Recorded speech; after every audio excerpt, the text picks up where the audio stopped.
Ready? 3 seconds. Start.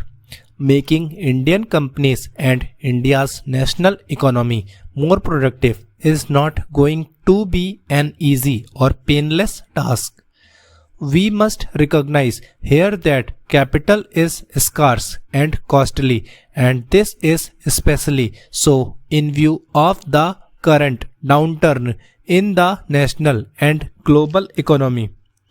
Market conditions have become highly volatile, although we in India can say with some satisfaction that our economy has remained relatively immune to the crisis that has engulfed several countries in Southeast Asia and elsewhere.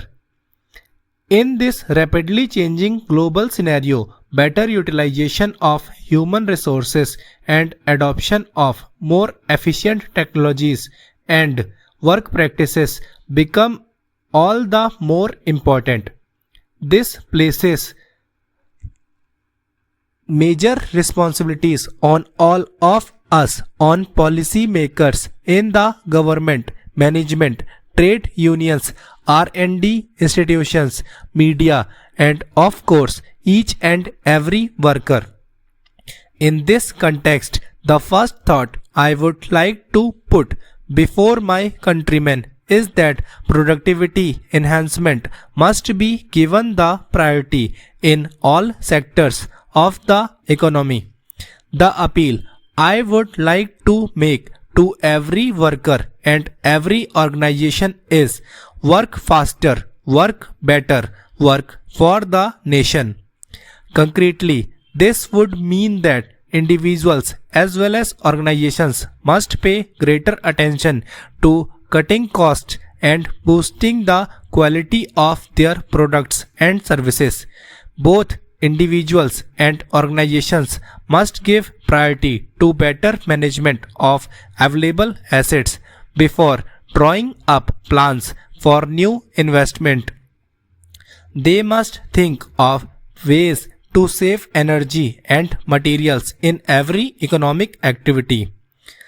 Studies have shown that with technologies and work practices, Indian industry can save up to 30% of the energy which it now consumes and 15 to 20% of the materials which it now uses.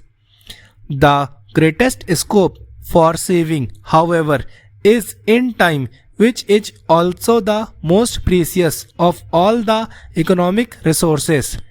If a certain work can be completed in half the time that it otherwise takes, it not only satisfies the consumer but to that extent also doubles the rate of growth of the organization.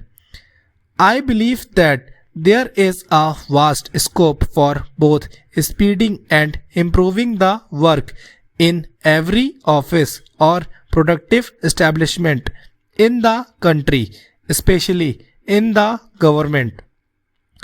I have a specific proposal to translate this potential into reality, which I would like to place before the nation.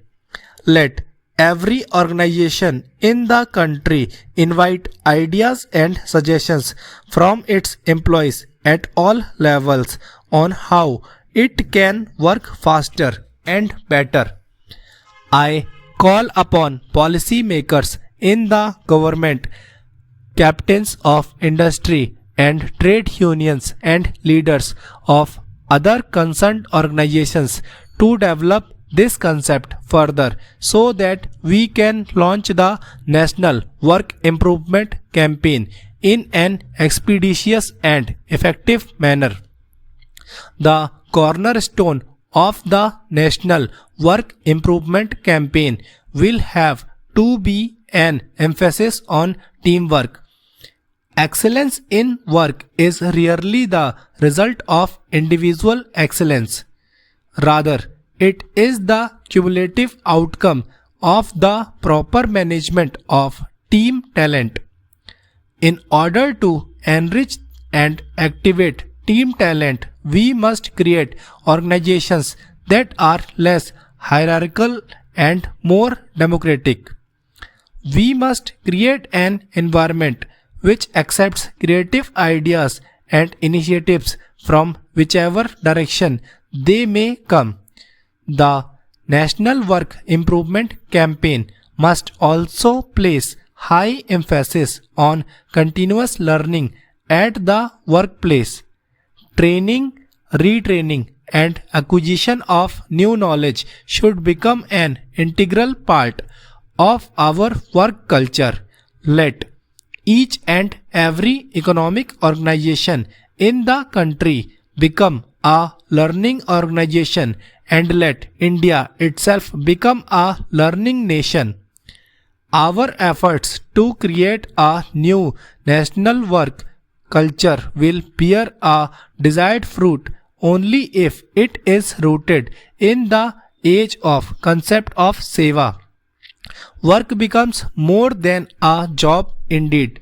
Work becomes workshop only when it is done with the attitude of Samaj Seva and Rashtra Seva.